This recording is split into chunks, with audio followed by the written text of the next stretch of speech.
Welcome to the Screen Guide Podcast, a podcast aimed at bringing context, commentary, and conversation to the blank that you love. I'm your host, Derrick. And I'm Daniel. What's the blank that we're filling in today, Daniel? Today, we're answering your questions. You asked and we'll answer. Plus, we'll break down our thoughts on the movies that are in theaters right now. But first, what we've been watching. So it's been about 2 weeks since we recorded together, and so I need some updates. I'm curious what has been traversing your eyeballs. What have you been watching? What have you been logging on Letterboxd? Yeah, I mean, I've gone on a pretty solid streak of movies that I've watched so far. I have to talk about this movie that I watched yesterday for the first time that I got in the Criterion collection. My haul actually came. Daniel, I'm so sorry. Maybe it'll come eventually. Yeah, his package has not come. Mine came and I had a I don't want to air surprise. your stuff out. Yeah. I had a surprise that came with my package. But one of the big surprises was the movie The Heiress, directed by William Wyler. Incredible film. Beautiful film. Stars Olivia de Havilland, I believe is her name. She gives a central performance as Catherine Sloper, who is an heiress to a doctor, and she essentially has someone who is pursuing her, this kind of penniless man who's coming after her, and she gives one of the best performances I've seen in my life. She starts off as this kind of innocent, meek person, and as the movie goes on, she kind of is weathered by this pursuit, weathered by the people in her life and how they treat her, and it's all in her facial expressions. It's not this like huge, big performance. It is one of the best subtle transformations that I think I've seen in a film in recent memories. 5 out of 5. I was debating 4.5, 5. I watched the movie and I said, this is one of the best performances. William Wyler's direction. There's a lot of symbolism and callbacks to different things in the film. I have to put that it's in my all-time list now of movies that I've seen. William Wyler had an insane 1940s run. I think 2 of his Best Picture wins happened in the 1940s, and then him having this one, which I haven't seen yet, but it's on my watch list. Always impressing me, that guy. And in fact, like his Best Picture winners aren't even in my number one, but they're so good. Heiress is definitely something I need to check out. I was like checking out Olivia de Havilland's filmography. I think the only 2 I've seen so far are Gone with the Wind and Robin Hood, and she's so good in Robin Hood, that Errol Flynn classic. So I really need to check this one out. Yeah, definitely. I've only seen, I think, those same pictures that you mentioned, but I don't necessarily remember them because they're so long ago. And now I just want to maybe binge watch her performances because I think she could end up at being one of my favorite actresses that's been on the big screen. But that's one that I've seen that I've really loved. What about you? Well, I've been attending a Beyond Fest, and that has been a lot of fun. So I've seen some new releases like Obsession, and I got to see The Furious last night, and then seeing Speed Racer on the big screen. It was the world premiere of the 4K restoration, and Lily Wachowski introduced it, and that was just like so cool. I know you're a fan of that Huge movie. It was crazy. But the movie that I kind of wanted to put on people's radar is a Hitchcock film. You know, you were talking about classic cinema. I want to go back to classic cinema. We watched Spellbound for the first time.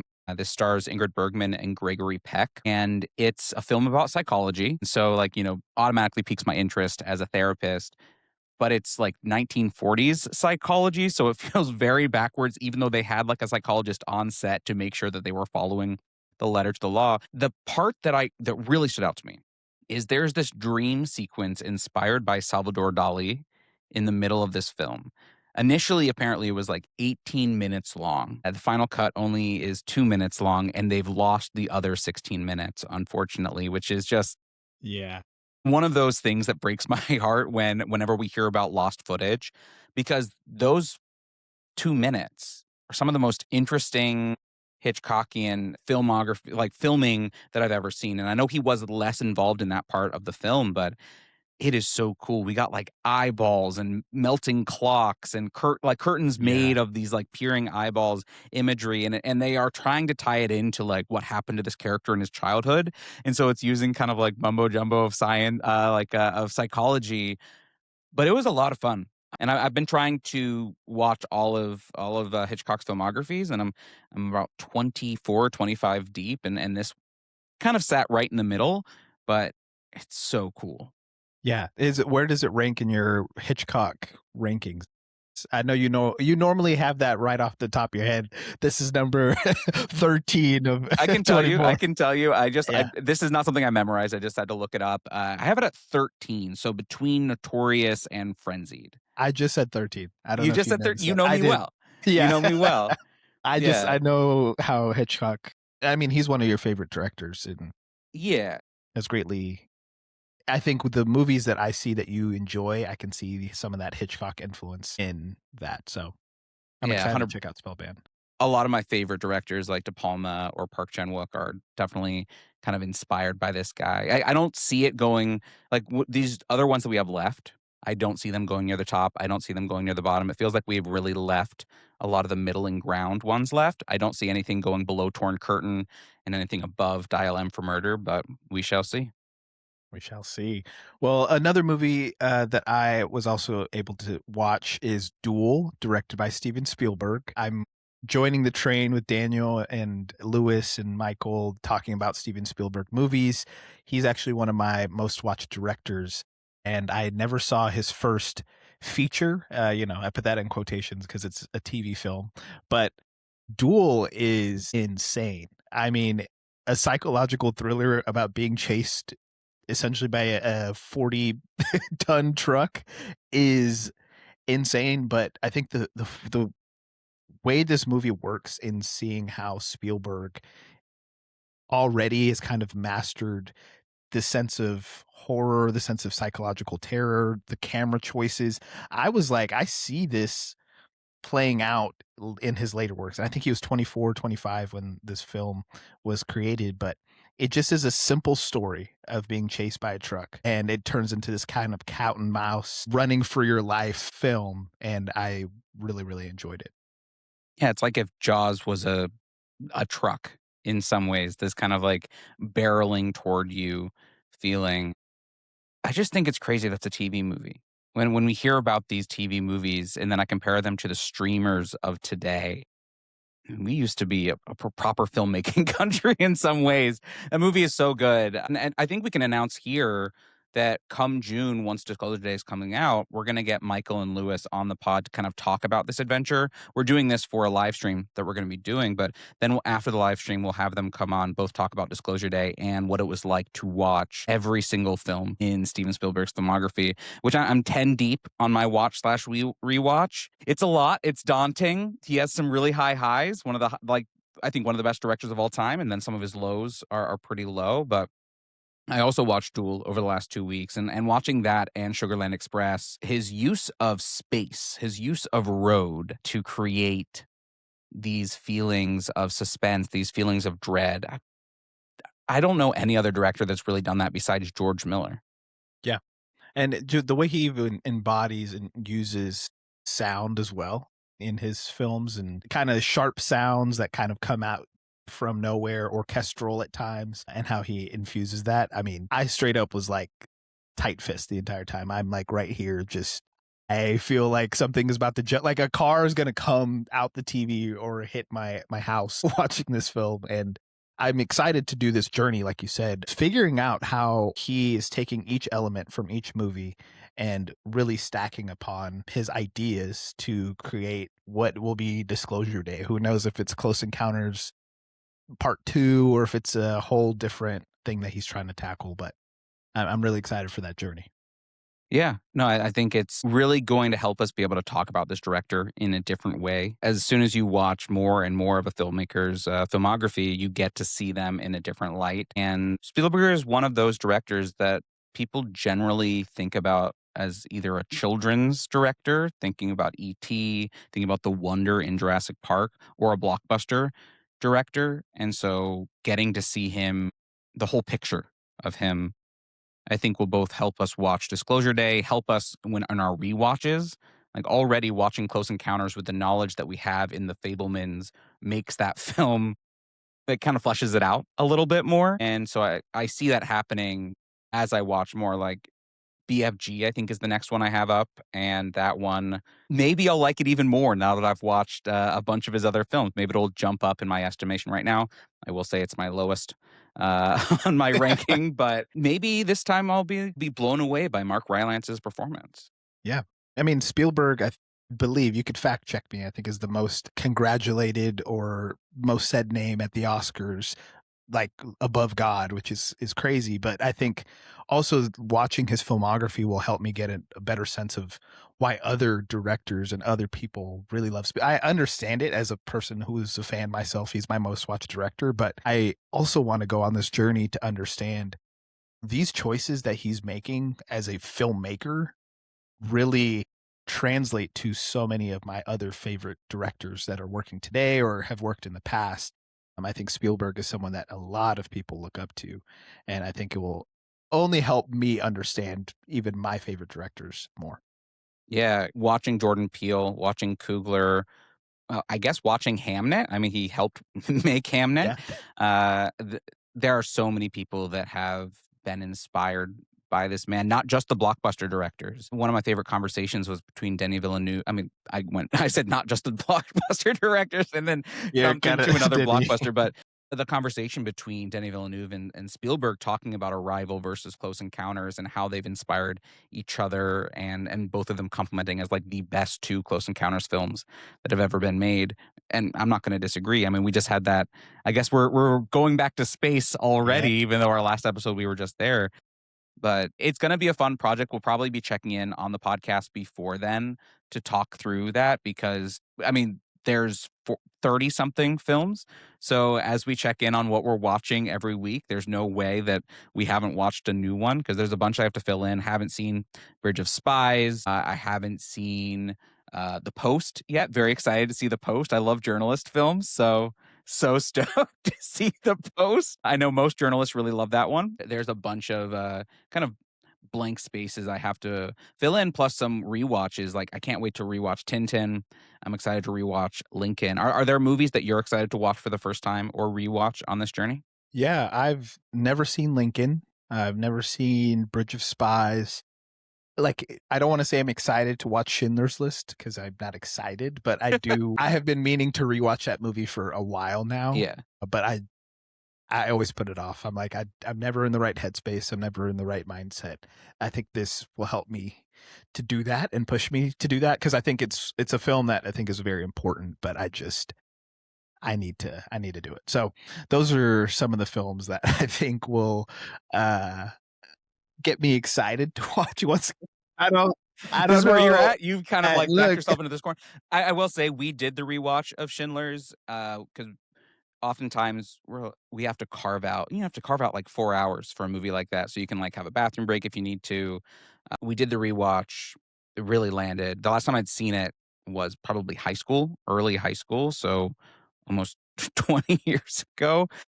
And so it it was hard, but I think it lands even more after Zone of Interest. I think that Zone of Interest actually kind of is a lovely companion piece with it. They both do a really interesting job depicting the atrocities in a way, and I think Schindler's keeps on getting better, and especially watching other films by him, seeing how different that film is comparatively to even films that came out the same year, like Jurassic Park. It's crazy what this man was able to accomplish, especially in his 90s. His 90s run is just insane. yeah, and I think that's what is drawing me towards that movie. It feels like if you told me Steven Spielberg is the one that directed that, you would be like, "Oh, it could be directed by someone else," but I'm excited to see where that precision, the camera work, everything that really makes a Spielberg film work in his more personable films. I'm excited to check that out. And also West Side Story is another one that I was like, I remember liking it, and then I think I went back. I had it at 4.5. I went back on it and said 3.5 stars on it. Whoa. I don't know why, but I'm gonna go watch it, and maybe it's gonna be higher in my estimation. But I kind of liked it that first time, so we'll see. I think thinking on it, I was like, was it really that good? Did it hit? So Well, West Side Story might come up again on this podcast today, depending on when we get to our next segment. But speaking of watching and rewatching, sometimes rewatching a film can change how you feel about something. Now, the two films that we're going to talk about today, I think we've just watched. We haven't rewatched. This weekend has been a big weekend for movies in 2026. We have a movie that will most likely become the first billion-dollar movie of the year in the Super Mario Brothers Galaxy, and then we have a movie that had the second biggest opening, like, preview for A24 in the drama, and I don't know if it's gonna be a huge box office success, but critically, it's actually doing a lot better than I think a lot of us expected.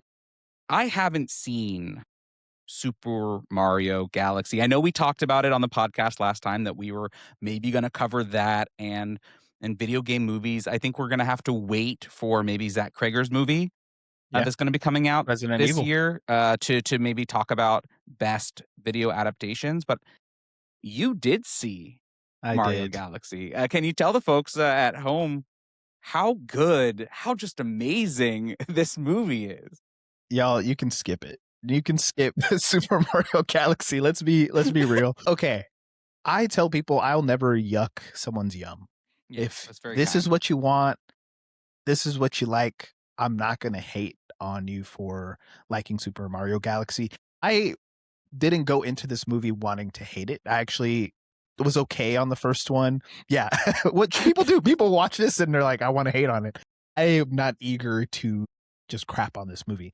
I eagerly was like, okay, maybe they're going to build off of this. They're going to get a more in-depth emotional story, connect with me in some way. Part of the summary is the team Mario, Peach, Luigi team up with Bowser to help save Princess Rosalina, who has been captured by Bowser Jr., who wants to take her power to destroy the universe. Wow.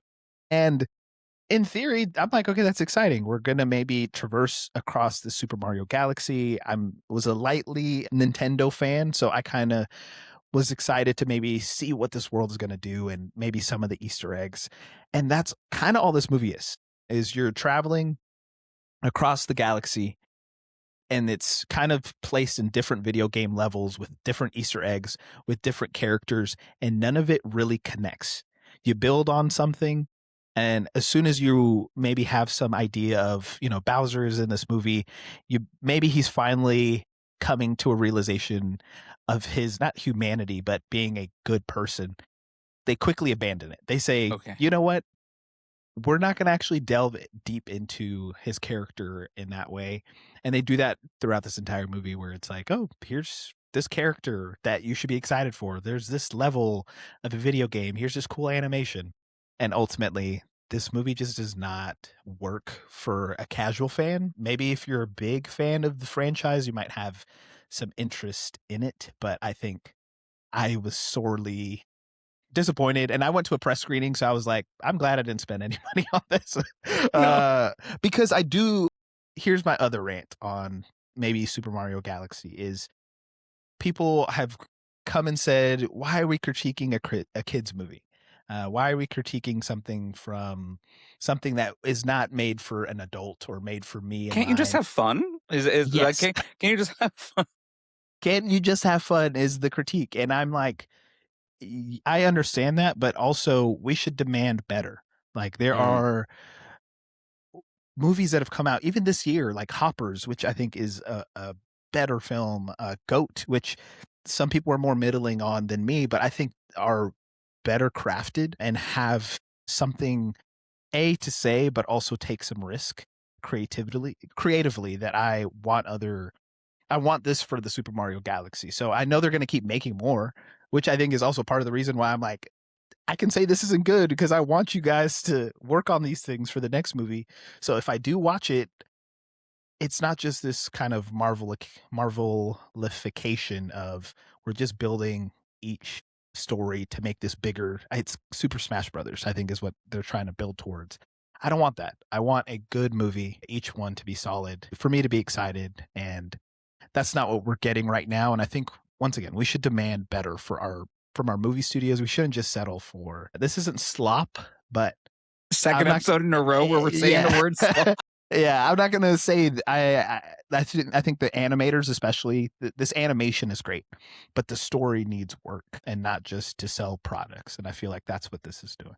Yeah, I mean, it sounds very much like my rant I went on after Fantastic Four: The First Steps. This idea that it's okay to want our big studios to make well-written, good movies. You know, that's the film that famously saved the day by telling the crowd, "Hey, this is a baby, like this baby," and then they took put down their signs and said, "You know what? You're right, we do like this baby now." Man, the more I think about that movie, I get pissed off. And I just think we've had good children's movies. I mean, you listed some that came out this year. The movie that comes up for me is like Iron Giant was made for kids. Don Bluth films were made for kids, and kids, yeah, I like the idea that kids deserve good movies. It's okay to want to have children enjoy this stuff, and I do think that Illumination Studios in general, is this Illumination? Yeah, Illumination. Yeah, Illumination. Thank you so much, Derek. Illumination, this it seems like it's in line with their brand of humor, you know, and I've enjoyed some of their movies. I think the Minions movie, the first Minions movie, is actually pretty smart. But overall, I think that their brand of humor is maybe the lowest form of children's humor. And I don't need a film that also tries to appeal to adults. I want these films that are made for kids. I think kids deserve their films. But when their films are this or Minecraft, I do feel a little, I mean, this sounds so judgmental, but I feel bad for the kids. Yeah. I No, no, really no. do, Yeah. that this is what they're being handed as excellent art, and it's kind of like the remakes for Disney for us, right? It's the Lion Kings, it's the Aladdins, that's what they're handing both for the kids and the adults, and, like, these are the ones they're handing for the kids, and outside of the visuals, which I hear sound amazing, I just don't know what it's offering people. And I think that's the thing. I think that's what makes me more upset with maybe the backlash I get for not liking it, but also just generally is we shouldn't just allow this to be the baseline of what good is for kids. Like there is a lot better. There is a level of craft storytelling that kids can enjoy that we shouldn't just say, you know what, you can't actually engage in this. Because once again, from movies I've mentioned this year, but also that you've mentioned in the past that I resonate with, Treasure Planet being one of those. I remember those themes as a kid being like, oh my gosh, this really has touched me and it impacted me. And it doesn't have to be this super emotional story, but it doesn't just have to be this visual feast of a film. And that's about all we get. Would it be wrong to say that a lot of these studios are not taking risks when it comes to their movies, big Yes. or small? Like they're not being risk takers. They're not trying to necessarily say anything or provoke thought. They just want people to show up and sit down. I agree, which brings us to a great segue talking about a movie that does take some risk, which is The Drama, maybe one of the riskier movies of this past year. And I think a risk from a studio that people are maybe up in arms about.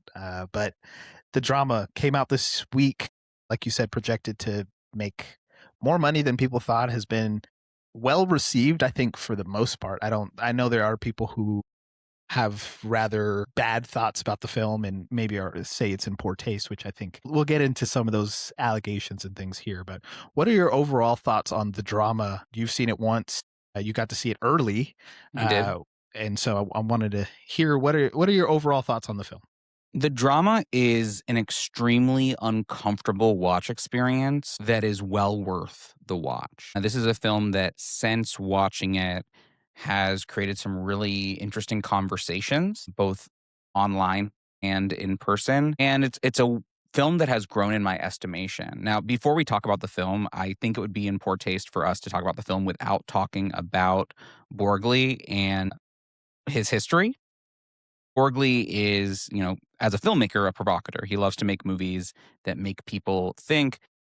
And right before this film came out, the Hollywood Reporter posted an article that he wrote, a kind of a letter to a magazine about a relationship, a what he described as a May December relationship with a minor, with someone who was 16, 17 years old when he was in his late 20s. And that, I think, colors the way I watch the film and discuss the film, because I don't think either of us believe in separating the art from the artist.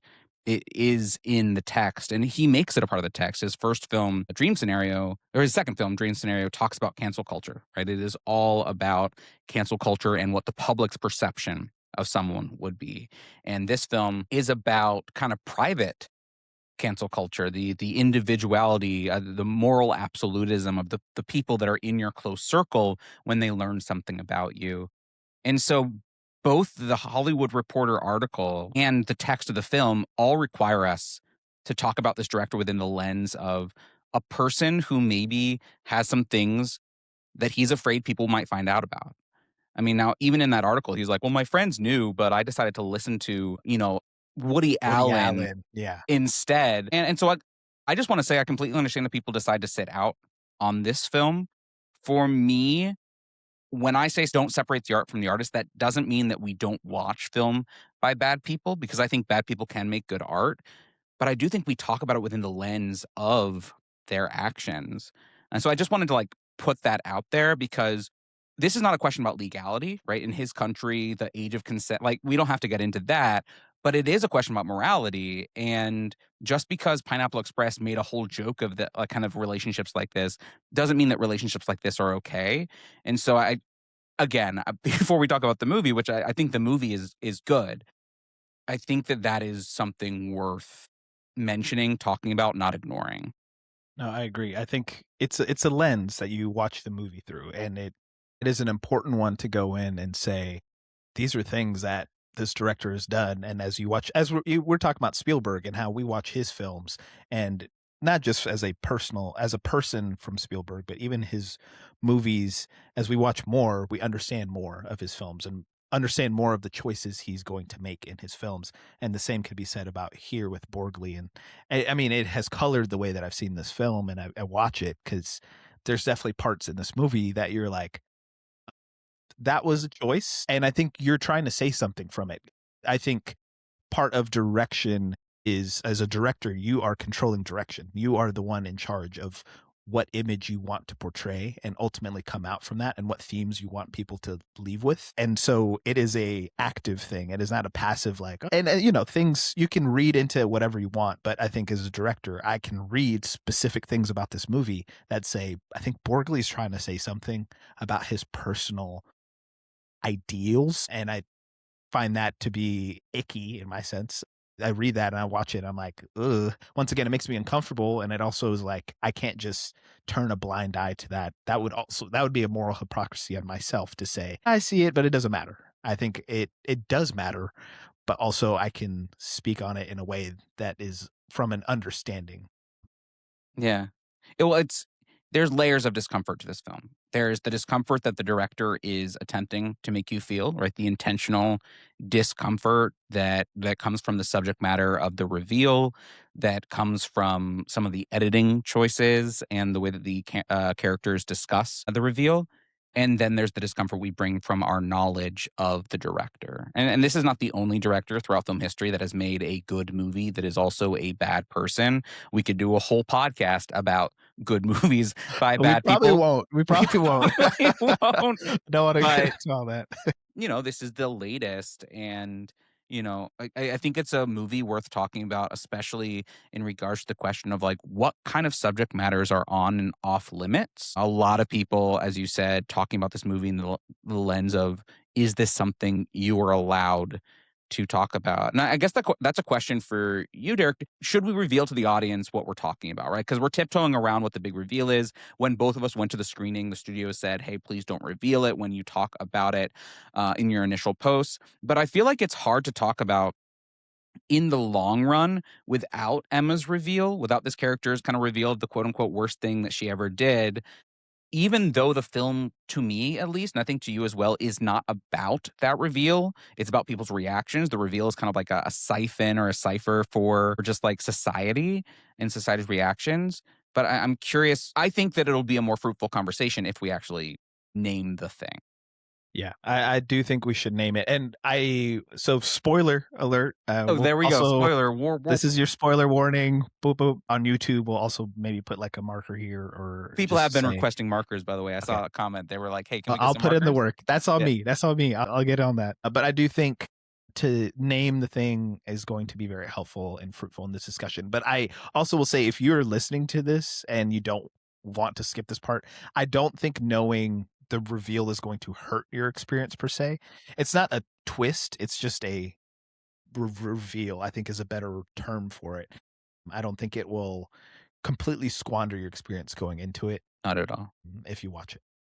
So the drama is a movie. I guess we really didn't even break down what it's about. The movie itself, the premise is a couple, Emma and Charlie, are in the week before their wedding, and they're making some big decisions the week before. Some things that my wife and I made way before, probably your wife and you made too. Like I was Yeah. kind of stressing for them. I was like, "Oh, you're deciding what the food is Right the week now? right now." But I think that's actually built into the text, like these characters that are maybe a little bit wishy washy. And one of the things, which is deciding their wedding tasting, what food they're going to be serving, them and their two best friends asked the question, "What's the worst thing that you've ever done?" And we get it from the Mike character.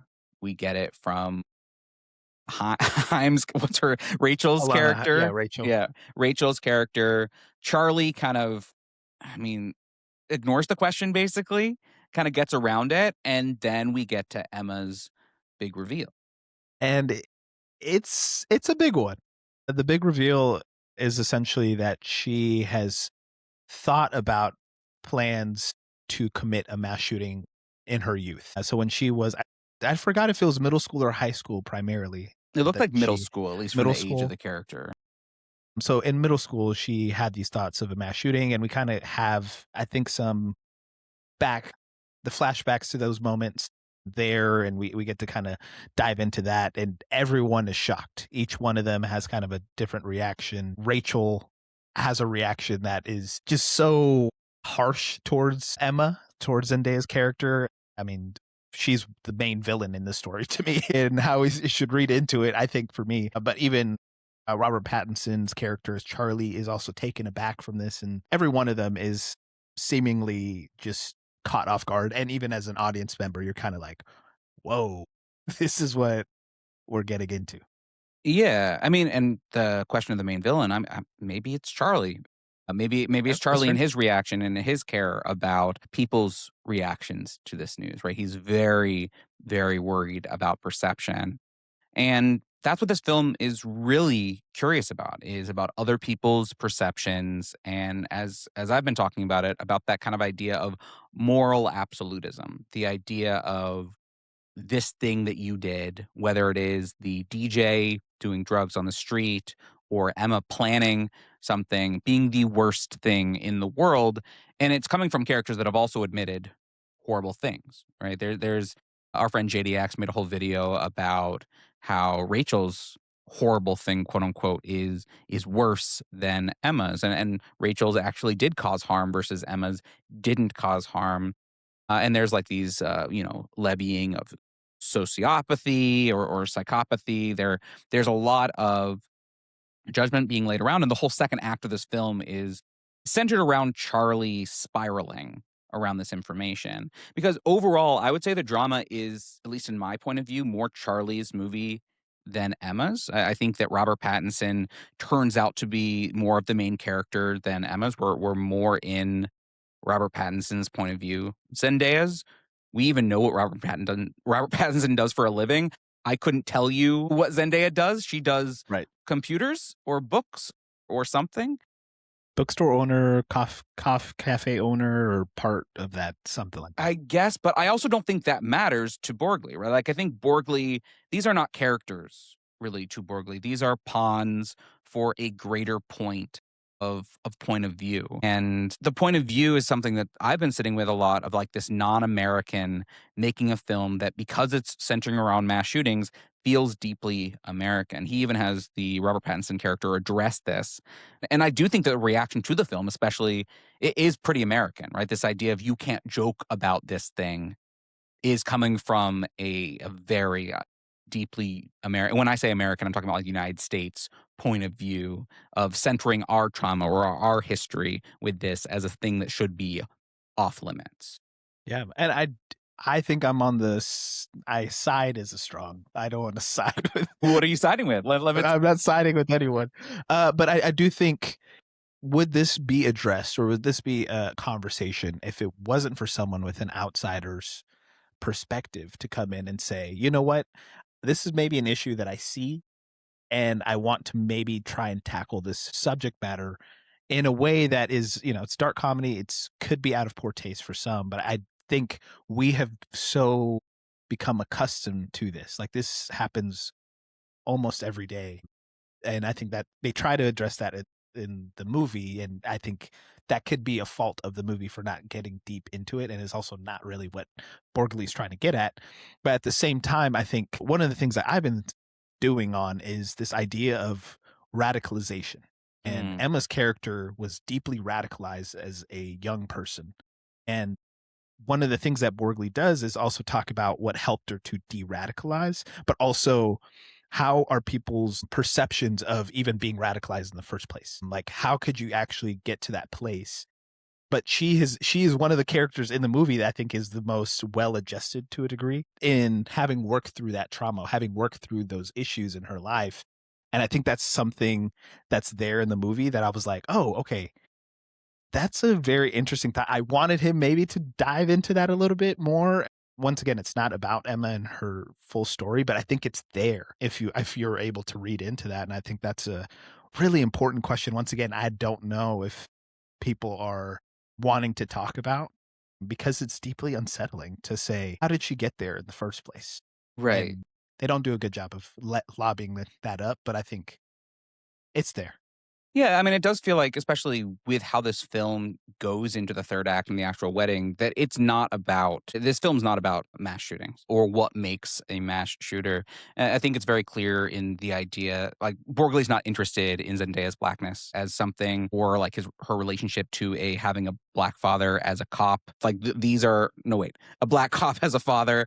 These are concepts that maybe an American director would explore because they are part of our culture more. They are kind of ever present in the way that we talk about our relationship to guns, gun control, all of the above.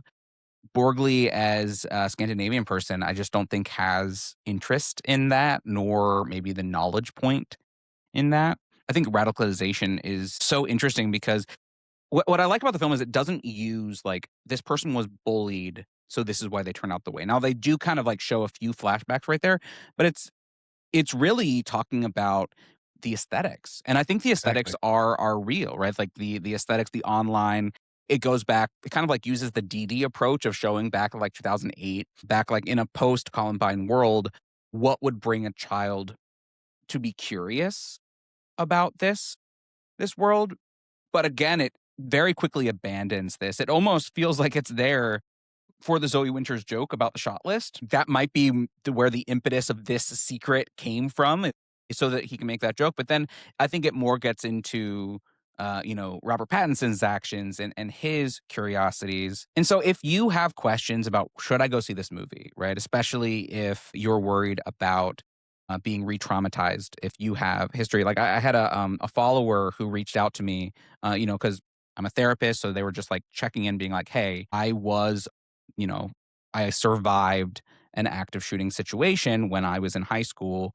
Do you think I should I see this movie? Like, will it be okay to see this movie?" And I really did appreciate the question. I don't always respond to message requests, but I said, appreciate you reaching out. I completely understand skipping out if the subject matter is too raw. But to me, even though it's the reveal, I don't think that's what this film is about. Well, the second act does revolve around the reveal. The film itself is more about moral absolutism. There's no actual depiction of the action. It's more in the discussion about what all the characters think about. And especially after Robert Pattinson makes a choice in response to this information with his coworker, I think it really just moves away from that subject matter completely. We kind of talked about it with our friend Savannah. I don't believe in trigger warnings. I don't think this film needed a trigger warning, but I also don't think again, I understand people sit out. I also want to put in there that the film makes people uncomfortable because of the sort of subject matter, and that's part of the point. Yeah. It's to really talk about the fallout and emotional debris. And as an audience member, I think Borgley is just saying, here's the mess, and now respond as an audience member. And through the lens of these different characters, I think primarily Charlie is who we're kind of following his eyes. Like we're using his eyes to see, okay, how would I respond in turn to this information being dropped on me of what's the worst thing you've ever done? It's this bombshell of a news. And so that leads me to my question, Daniel. Okay.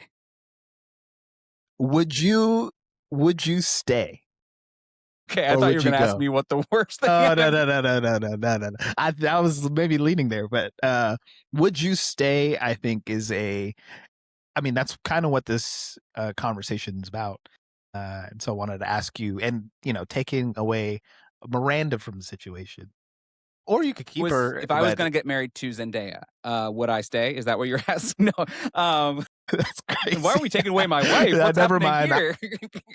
we could maybe cut this part. No, no, no. No, I think that is a question that we're forced to be asked because the film is a perspective. It's like, what would you do is the question this film poses. And I think I would generally ask different questions than Charlie, right? I don't think it's as black and white as Would I Stay. I think that this film asks us to deal in the gray, right? This film wants us to jump to judgment quickly. And I think that's one of the reasons why my response, it can't be taken away from my identity as a therapist because my curiosity would be different than maybe Charlie's or Rachel's or Mike's curiosity to this information. I would want to know what support this person received and what support they want now. Right? Like you talked about this character being well adjusted, but also this character is re-experiencing in some ways. And so I would want to make sure that this person has a support network. Like, can we get them to see a therapist? Can I see a therapist? Like, I would want couples therapy for this. But I don't think this information itself, especially like the actions of a prepubescent child whose brain is not fully developed yet, I don't think necessarily has to define who they are as an adult. And like we talked about, like the Rachel character actually caused harm to uh, to a child, and the other person thought about something. And I don't like the idea. Like I've heard some people say, "Well, we've all thought about doing that," and I don't think that is true. But I do think that it is human nature to be curious or to think about certain things, different things, whether it is self harm or the harm of others. And I don't think that is something to completely villainize someone over. And so, again, I just don't think it's as black and white as what I say. I'd be like, what would I do in response? I don't know, Derek. Let's say taking away Miranda, taking away your wife, Miranda. I guess we're taking away our Yeah, wives yeah, our now. wives, that's crazy. Would you? Would you stay? To get married to Zendaya is wild. But I think I agree with you. I think there's a level of gray. It's so crazy that no one really asked a question. I mean, maybe they did, but it wasn't to the degree of Well, it wasn't actually curiosity; it was question yeah, through judgment. exactly. And that Yeah. was the most interesting part. And I think what Borgely's maybe trying to levy up is to say, this is what we jump to is this extreme. But I would very much want to say, what when did you experience this? How, like you said, what support system do you have? How are you dealing with that now? Also, this is my response to it. I would also levy up maybe my discomfort with that situation. Ultimately, I would ask a lot of questions. I would just try to understand, come from a place of understanding, come to a place of where do we want to go. I think the hardest part about this movie is it's a week up to the wedding. So you're about to get married to this person. And so that would maybe be the biggest question in my mind of the wedding's coming up soon. What do we do there? I think is a harder question for me to kind of grasp is there's this really big news that's just dropped and I think maybe it's not that she lied, but she did offer up this new information that I don't know about. Really close to that wedding that I would just be like, all right, let's just work. At least let's plan to keep working through this situation. But I think that's maybe the biggest hiccup of this, how close it is to that big moment of your time that's already so stressful. Like you said, they've made no decisions. I was like, y'all haven't made a single decision yet. But I think that's part of it. They really know each other is another part of this movie that when I kept watching, I was like, there's part of this emotional connection that they don't really know each other and also their best friends don't know each other. Like, and they kind of touched on that. Rachel being like, I don't I don't know why she's a part of this situation to be her best like maid of honor. Yeah. It didn't really make sense there. Yeah, the idea of how much do we actually know the people around us. I mean, even in the set dressing of their apartment, there's performance. In the way that they met, there's performance.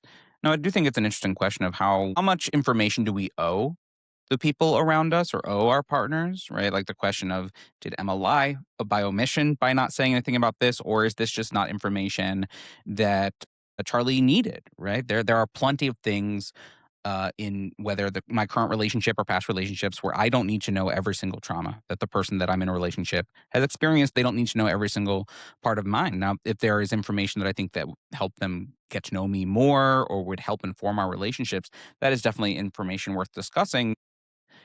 Uh, I think that there's a like really quick to judge element of this film and many films, and again, I think there's going to be a lot of people that do judge Emma's character. We have a deep history of trauma when it comes to these stories here. And the film does a good job of, or it does attempt to address, identity a little bit by talking about how that very funny moment when like young Emma's like, well, not all, not Yeah. all shooters are white boys, although like Borgley for some reason decided kind of like Sam Levinson to use this black woman as a cipher for maybe their own point of view. But yeah, it does prompt very interesting questions that I think we'll be running with for a long time that I don't think have simple answers. I think that's the best part of this movie for me is, yes, the movie itself, but just the conversations. I think we were talking off the podcast of just the incredible, almost nuanced conversations people are having, and maybe less nuanced conversations. But I think that has in turn led to bigger discussions of school shootings, bigger discussions on actual relationship depth, and we making up scenarios, which is maybe not always good Sure, hypotheticals sure, for sure. relationships, but I think is I have not really been in a circle of people that I was like, I need to call this person and hear their thoughts quickly about it, or I'm standing in a circle with different people right after debriefing these thoughts or texting you. Like, there's just so many moments that this movie has prompted really great discourse, but you have to engage from a place of nuance, like the movie is trying to go for. I think this movie will be as good as the people around you think it is. And what I mean by that is if you go with a group and the discussion afterwards or the reaction of it, and everyone around you is like, that was the worst thing I've ever seen, I think that's going to color how you see this movie. And if you go with a group that is engaged and willing to feel uncomfortable, I think that'll also inform your relationship to this movie. We have a question later on about like best movie experiences. And something that I think with all movies is it is format's not the most important way to watch a movie. It's who you're watching a movie with and how you talk about it afterwards that really make a movie special. And so I think this film, the days afterwards, it has grown in my estimation in part after hearing people like you talk about it so highly. Yeah, and I don't know how high it's gonna go. That's been a big thing for me. I think a 4 star, truly because of Borgley and the things that are so coded about this movie. I don't necessarily, not that I don't want this movie to be great, quote unquote, but I don't think it can be great in my estimation because I can't separate that when I watch the film. But I do think those conversations and the film itself, and we didn't even really get into the weeds of the visuals and the editing, but I think all play a big part of keeping me off balance when I watch this movie. That's like a word I've been thinking of. I felt just off balance as I'm watching this film, and I think for that, those choices people didn't enjoy, but I think for me, I was like, okay, I enjoy that this makes me feel bad and makes me think, and I really, it's so funny that we're doing the drama in Super Mario Galaxy because I was not thinking much about Super Mario Galaxy. It didn't make me think about anything really other than how good it looked. But this is a film that uses those formal editing choices, formal camera work to really create a story that I'm now talking about and will continue to, I feel like, talk about and might be in my top 10. Who knows? At least right now it is. It's high up in my list. I think is at number 5 or 6, but we'll see. We'll go from there. Yeah. Right now on Letterboxd, the drama is at a 3.8 average star rating. And I could see it kind of fluctuating, but I don't see it going below a 3.5. It is the third movie, like domestically this weekend, probably going to be below Project Hail Mary and Super Mario Galaxy. For reference, Super Mario Galaxy, I think has a little bit different a star rating on Letterboxd here. Super Mario Galaxy movie is at it's at a 3-star average right here. Now it does seem like again Mario Galaxy is going to be heading pretty well up into the box office. We're gonna probably see $1 billion for that one. No, I'm still gonna say Bob Hoskins' Mario Galaxy is the better movie of the 3 Mario movies. Maybe that's a crazy take, but yeah, drama, I think being really well received. Metacritic, it's dropped it a little bit, but overall, I think those editing choices, some of the script choices, the performances, that's gonna make it so it stays in the conversation. I don't imagine it being in my top 10 forever. I think right now it's also in my top 10 in part because I've only watched 17 films that were released this year, but right now I have it in number 6 on my ranking. Yeah, I think the drama will be an interesting one, and when it hits streaming, I don't know what that conversation will be because I think that's a second wave of discourse that we'll get, but at least for now, it's creating great conversation and great questions, which I think leads us into our next section, the mailbag. Can you kind of talk to us about what this next section of the podcast is going to be? Yeah, so we searched the earth far and wide, meaning we went to our social media platforms and we asked you, the audience, for questions, and you all delivered. So we'll be going through some questions about movie thoughts, movie takes. Each one of us will trade back and forth on a question, and we'll both kind of answer. Some of these we put some thought into. Some of them we'll be answering on the fly, but I think one of our ethos, both of this podcast and as content creators, is that movies are communal machines. They are something that build community. And one of the best ways to build community is to ask questions, is to engage in conversations. And so this was our attempt at really making you all a part of this podcast because we don't want it just to be the Daniel and Derek show, although we are the screen guides, we are guiding our way through. We also want you all to be involved. So this it meant a lot to us that so many of you kind of reached out.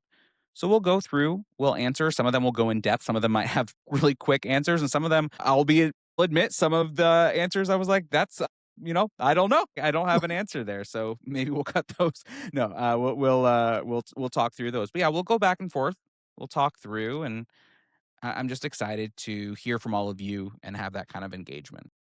Yeah, the community has been the best part of content creation, this podcast, people who listen, who have supported, just are able to help us engage with the material that we are creating. And in turn, it sparks a great conversation for me and how I engage with movies in general. Like I love talking about movies and I love hearing people talk about movies. Starting off strong, Dylan from Mermace asks, what are the top 4 worst movies of all time? And I'm not like one that really likes to deal in the negative, and so this was actually hard for me to think about. But Derek, what movies come to mind for you when you think about the worst movies? Is this a personal or is this a, I wouldn't say objective, but more of a consensus based? You take 100, 1,000 people, million people, or is it just me? I went me. I Okay, went me, all right. but yeah, I'm more curious about me. I'll also pull up what Letterbox says afterwards, but yeah, Derek, where are we going? Well, I think there are. Let me start off with I think my least favorite movie of all time, which is Dragon Ball Evolution, which I think is also on Letterboxd list as one of the worst of all time. And that is because I am a Dragon Ball head. I love Dragon Ball Z. I love anime, and the live action remake is one of the worst. It's one of the worst things I've ever seen. It just doesn't take anything from the original anime, and it just completely discards all that information. And Dragon Ball Evolution, I want to rewatch it just to say how much I hate it. Like after this question, I saw this question, I said, "Man," like I was like, "I hate that movie."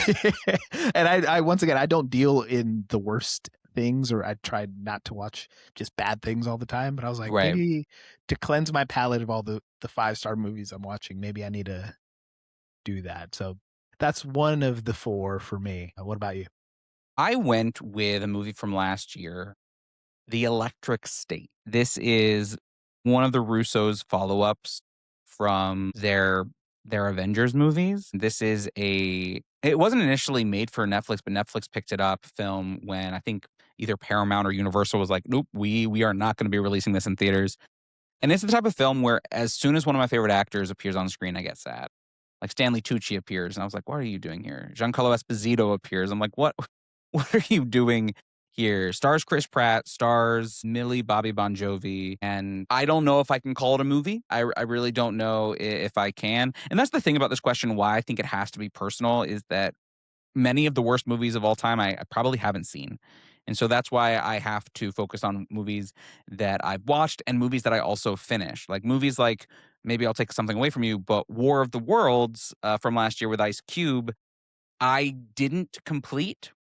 And so I cannot list. I did not enjoy. I was watching it on my wedding day, and I stopped watching it so that I could actually be present on my wedding day while Miranda got her makeup done. So yeah, that movie would make the list if I had completed it. But the first one I'm going to say is Electric State. Where are you going next? I'm going with Green Lantern movie Okay, with yeah, yeah, Ryan yeah. Reynolds. Similar reason to Dragon Ball Evolution, tackles a character that I love in the Green Lantern, one of my favorite superheroes, and completely messes it up. Like Ryan Reynolds, first and foremost, I keep realizing he's not a favorite actor of mine. He never really was, but I think the Green Lantern has just tainted my view of him. And the CGI, poor CGI, is just, it makes it 10 times worse. It's been weird because there's been a renaissance of people saying it's not that bad, especially with the Is Lanterns this like a TV response to show. the I TV show? think Okay, yeah. so. When that was coming out, people were like, it's not that bad. I was like, what are we talking about? Please go rewatch that movie. The story is not great. The CGI is not great. Ryan Reynolds phones it in. It's just not a great film. Once again, I think these are personal attacks to me because I think these are two things that you could do well, and they end up just making it a steaming pile of dog doo doo. Whoa. Yeah, those were both those movies for me. But what about you? What's your next choice? I'm gonna stick in the superhero genre here. I'm gonna go to the Zack Snyder world. Now, I don't want to get the Snyder heads mad at me. So the first one I'll say, and I'll kind of lump these together, though. I was thinking Joss Whedon's Justice League film. I think that this film is just not good. It's one of my lowest rated films on Letterboxd. But here's the thing: I don't like the Snyder cut either. In part because of the movie, and in part because of what it represents when it comes to fandom, like the fandom reaction and what they did to get that made. I kind of connect it to the kind of worst of the Star Wars fans. Sometimes I think a movie's fandom can make a movie experience even worse. But the Joss Whedon Justice League, where he sadly took over the movie because of a tragedy that Zack Snyder experienced in his family home. And so he had to take it over. And not only is this the film where he completely made Gal Gadot's life very uncomfortable, made the actor who played Cyborg, basically cut him out. So there was like a lot of like racism and sexism involved in this film. But the film itself is just not enjoyable to watch. In fact, I don't think either of them are enjoyable. I think the Zack Snyder version is better. I will give it that, but I don't necessarily think it's a movie. I think it is, I think we can have long movies. There are definitely long movies I've watched. There's longer movies than Justice League that I've watched, but neither of those, yeah, they're just not good to me. Yeah. No, I get that. I've not really seen that one yet, which I'm a DC head, but I kind of Batman vs Superman I watched and I was like already tainted. So going into Justice League, I was like, I just want to skip this era of DC, and now we're kind of in a better era, I think. But yeah, that's one that I would also have low in my estimation. But my next choice is another personal pick because I love these books. I have the book actually up there behind me on the bookshelf. Is Aragon. Uh, no Jeremy Irons for you? No Jeremy Irons? No, no. Okay. Once again, this is a movie that I feel like just needs a adaptation. It needs a fresh adaptation today. Maybe even make it animated would make me cool. I know people will probably say this is How to Train Your Dragon. It's not. It's different.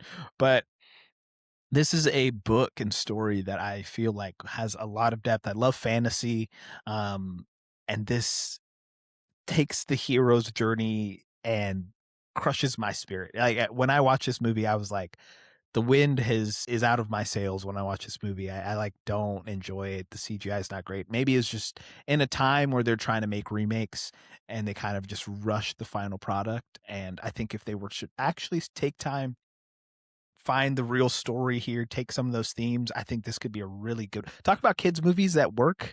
This could be a kids movie that is great for the kids. But when I watch the 2006 film, it breaks my heart as a fan of the books. Yeah. Is that villain played by Robert Carlyle, I think? Yes. Mhm. I love the book series. I think I completed it. I mean, this was so long ago, but it would be cool to see a good version of that book. I'm gonna go to a movie that represents something, represents the worst in what's happening, and this is not a movie I watched of my own free will. I'm going Red One as my second to last least favorite here. Red One stars Chris Evans and Dwayne The Rock Johnson. And I think Chris Evans, similar to the Russos, has done a really bad job of selecting projects post Marvel. There's a reason why he's going back so soon, and I think this is a prime example of it. This actually played automatically after I finished It's a Wonderful Life last year. It just like came on, and I still sat there and I watched, and I regret that time. I I don't We think should this is get it back. yeah, I mean, the CGI is bad, the themes are bad. Again, when it comes to, like, kids I just don't know who this movie's for. Is it for kids? It's for adults. It has a lot of adult humor. It's not good, and it's another reason why, like, The Rock just isn't an actor whose projects I really do enjoy or take seriously. You're not excited for Moana, Oh. the live Oh, you action? know me, I'm a big fan of things shot in the volume, so very, very excited for Moana there. But yeah, Red One, just not for Yeah. me. What's your last pick here?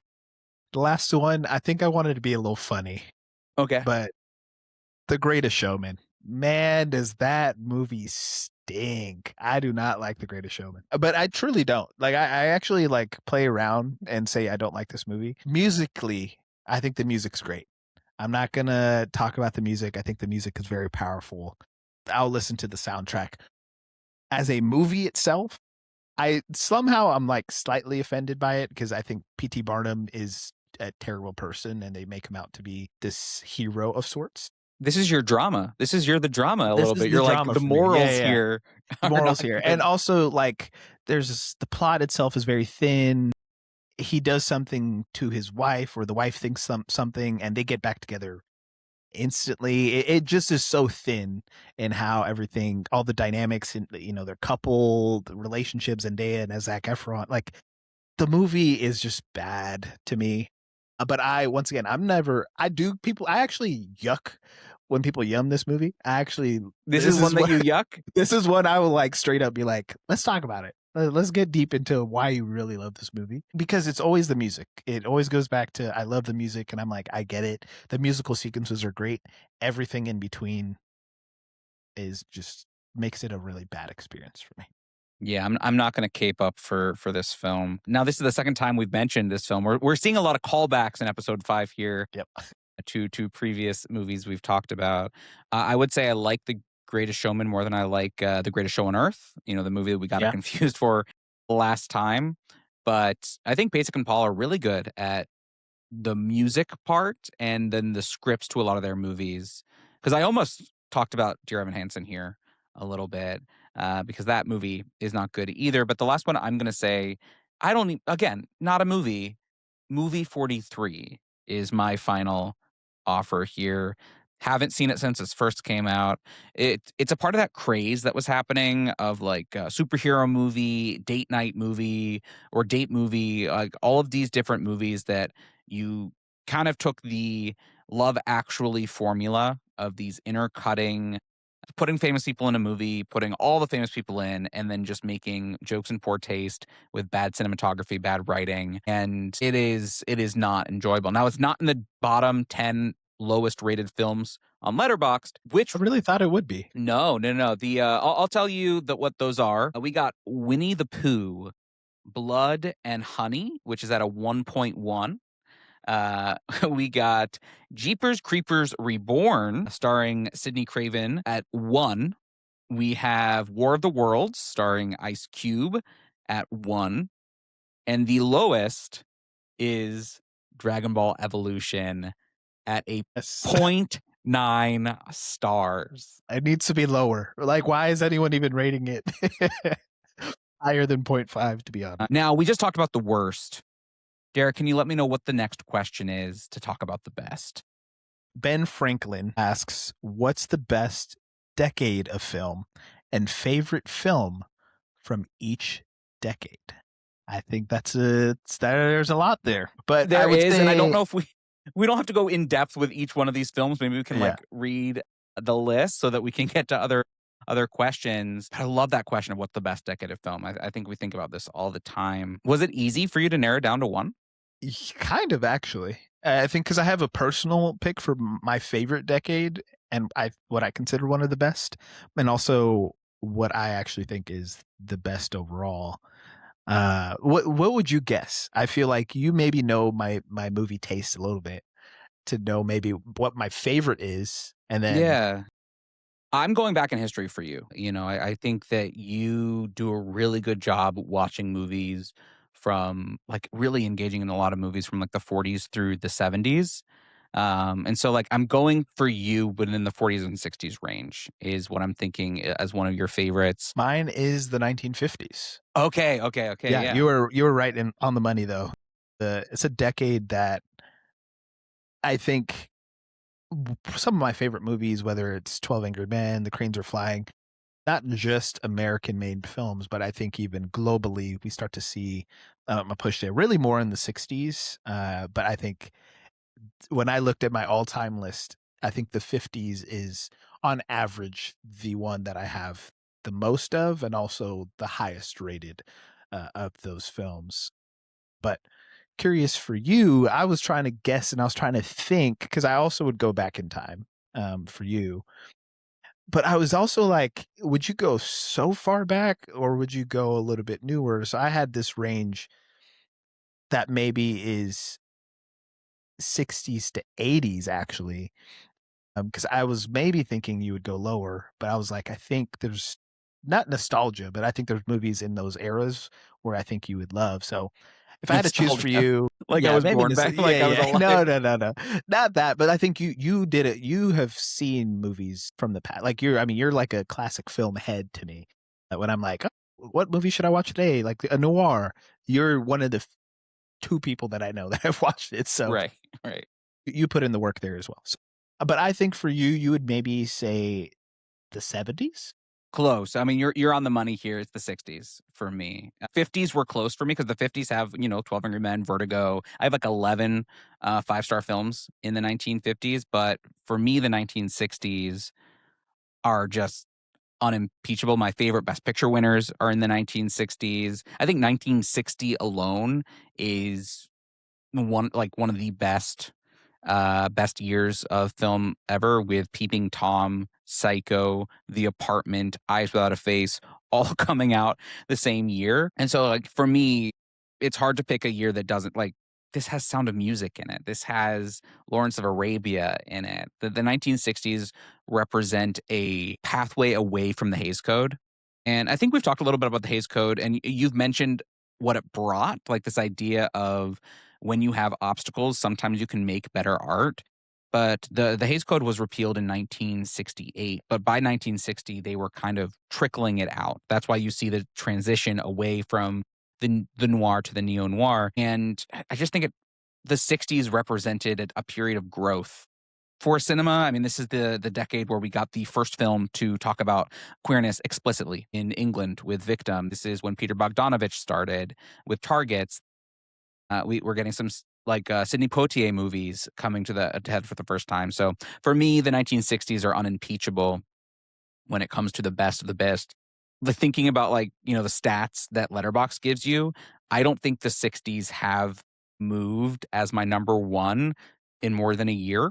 Now we do have some fluctuating with the other two. The 70s is my next one, so you were very All right, I close. was close. That one and All That Jazz, Close Encounters of the Third Kind, and then the 1940s as my third highest ranking. Did you answer the question of like favorite film from each decade? I did actually. Okay. Did Do you you? want to trade off film for film, just like bar for bar, go Yeah. back and forth? Well, I started in the 20s. Yeah, I don't Okay, know so how did I. far So back did you I. okay, okay, perfect. Well, for the 20s, I have The Passion of Joan of Arc. And for the 20s, I have The Passion of Joan of Arc. Let's go. Let's go. We're locked in. What do you have for the 30s? For the 30s, I have Wizard of Oz. Okay, for the 30s, I have The Bride of Frankenstein. Nice. Love that one. What do you got next? I struggled here. There's two. I know I cheated. I have Okay. Brief Encounter, David Lean, and I have your favorite, The Red Shoes. And I have The Red Shoes. That was like an auto in, although I mean, there's so many good ones. Love seeing Brief Encounter there. I went Singin' in the Rain for the 1950s, although the 1950s were so, so tough. It's stacked, and I have to pick my favorite movie of all time, 12 Angry Men there. Yeah, yeah. And I'm so sorry for my April Fool's joke on 12 Angry Men.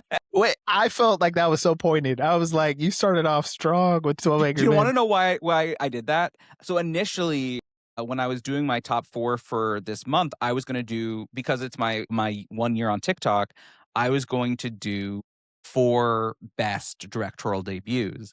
And so that was going to be my number 1 film of the 4 that I had. But the problem is that for my directorial debut for my foreign language slot, I was going to have to do Perfect Blue. And I've already had that in a top 4 since I started this project, and so it would have just messed up the visual of, like, my Yeah. list of all the top 4s, so then I switched it over to, like, 4 favorites that I've watched since starting on TikTok, but yeah, it wasn't an attack on you, although if you wanna see it as that, you definitely can. Yeah. I was sulking for a little bit. It's fine. Yeah. I'm good now. I'm glad we could air it out. This is what the drama. I was like, This is the drama. This is the worst thing you ever did is make fun of Derek's favorite movie. truly, it hurts. Moving on to the 1960s, where are you going? I'm going Sejuan Suzuki's Tokyo Drifter Very for the cool. 60s. What about you? Really looking at my list, I'm noticing I did go all, American or English speaking films. I went The Apartment. Billy Wilder's The Apartment. It's my favorite film by my favorite filmmaker. I mean, that's a banger. You can't go wrong with The Apartment. 1970s, I went The Godfather Part 1. That's a good one. Can't go wrong with The Godfather. I Where'd you feel go? bad saying not The Godfather. I picked the 36th Chamber of Shaolin. I'm a big martial arts guy. Yeah. Like, it's also a movie that I think is a anti-martial arts film, kind of like a revisionist martial arts film in a way. Okay. It takes some of those ideas and flips it on its head. So that's one of my favorites from the 70s. I went After Hours, a Martin Nice. Scorsese. Yeah, 80s, I went Blowout. I think it's the best neo-noir. I mean, I think the 80s is stacked. After Hours, I also considered Come and See, just because I think it is maybe the most important movie of the 80s. But man, seeing Blowout on 4K big screen was life-changing. The movie that 90s, got me into movies. Silence of the Lambs. yeah, it makes sense. If you know Daniel, there's two movies that I've like. If I just had to choose off this list, it would have been Silence of the Lambs and The Red Shoes, are the two that I know Daniel from. I chose Princess Mononoke in the Nice. 90s. I also was maybe going to go Ghost Dog Way of the Samurai, but that was 1999, which is like kind of that's a 2000s No, movies. you can do 1999 is a No, 90s film. Come on now. I know, but I love Princess Mononoke. I think a little bit more. That one has been in my top 4 since I started Letterboxed. It's just a good one. 2000s. This was a hard one. I think Yeah. one of the hardest decades, just because I feel like that's when I really started movie watching. But I went with No Country for Old Men, 2007. Nice. I cheated. I cheated in 2 decades. I'm so sorry about it. I went with my favorite film of the 21st century, Mulholland Drive, but I had to be able to mention David Fincher's Zodiac as well, 2007. What a good that was a good year. 2007 is a bad 2007. year.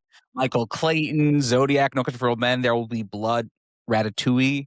Uh, this is the part of the podcast where we just start naming movies, and Naming it's movies. some of my favorite podcasting. Going into the 2010s, I went Mad Max Fury Road, and then I cheated again and said Portrait of a Lady on Fire. As you should, because I feel like those are two incredible films. I had to go Parasite. I mean, it's 2019. I feel like I'm always at the cusp, but It's okay. Portrait of a Lady on Fire, best it's movie of 2019. So yeah, I get you. Parasite is. But I think I think Parasite is. I maybe have mentioned on the pod is a timeless movie. It continues to age well. You can watch this 50 years from now, and it still hits. And Now our this decade now. decade, wow. Now I know you're gonna say one Yeah, my yeah, favorite movie. you're What gonna say One Battle After Another or Amelia Perez. Am I right about Yeah, that? yeah, yeah. We're still on the worst movies of the decade of all time, right? I actually know what yours is. Yours is Nickel Boys. Yeah, It's the yeah, best yeah. movie of the 2020s. Yeah, and yours is It's Drive My Car. Drive My Car, so good, Hamaguchi, but yeah, Nickel Boys, just so good. It's the movie that I think Lewis and I bonded over for the first time. It needs more love, and we need a physical media. If you're listening, Amazon, MGM, They'll never do it. please. They'll never do it. I think it will. It'll happen. I mean, I'd love that, but, like, I've seen so many videos, people saying, like, why it won't. But yeah, what I mean, movies are so good. Movies are so good. I have a list, by the way, if people wanna check it out, of my favorite film from every year. That's what I kinda pulled for to make this video. And Derek, if you don't have that list, I'd love to see you make a list of your favorite movie from every year because I think that people could get a lot of cool things to add to their watch list if you made one of those. Well, that's what I'm gonna do now. After this pod, that will be a list. What should I call it? Favorite movie from every year? Is that just I think that straight and yeah, I simple? have favorite film every year, 100 films on the list, so All right, I'm gonna put in that work. nice. Next question is from our friend Andre as told by Zoe. Why does Hollywood have a hard time adapting video games into movies? Great question. And I feel like there's probably more layers than what I think. I wrote down a short kind of sentence where I think condensing a video game storyline into a cohesive movie screenplay is difficult. And I don't think studios have understood how to do that well. And also, probably because there's so much from the people who are making video games who are have so much input to say about what should get in and what shouldn't. And so I think that condensing those stories and screenplays is what makes it not a great movie by its end product. Yeah, I was saying the same thing. The story is so big. And then the other thing I was thinking about is that we already have an idea of what everything should look and feel like, right? If we're thinking about, one of my favorite video games of all time is Red Dead Redemption 2. Condensing that down into a 2.5 hour movie or a 2 hour movie and changing what the visual language would look like, people would just not have fun. Think about what happened with Last of Us in the TV show. As soon as they cast, that Ellie and or when they cast that Joel, the fandom, as you're talking about, like basically rioted. And so people already have an idea of what they want it to look like, what they want it to feel like. I think books are a little bit easier because it's just like what's in the mind versus video games, which is in general, especially these newer video games, just so well. Yeah, people want a one for one for the most part. I feel like even talking about Project Hail Mary, they oftentimes want that, but I don't think that's always the best product. And I think that's why even a Project Hail Mary works because they take what works from the book and you have to delineate what's not going to make it's 2 hours and 40 it's still a long movie but a short concise film. By the way, can we take away the microphone from Andy Weir? That's just my one request is can we get him to Yeah, yeah. stop talking? Because here's the thing, you can't make a political book and a political film and then say, art's not political.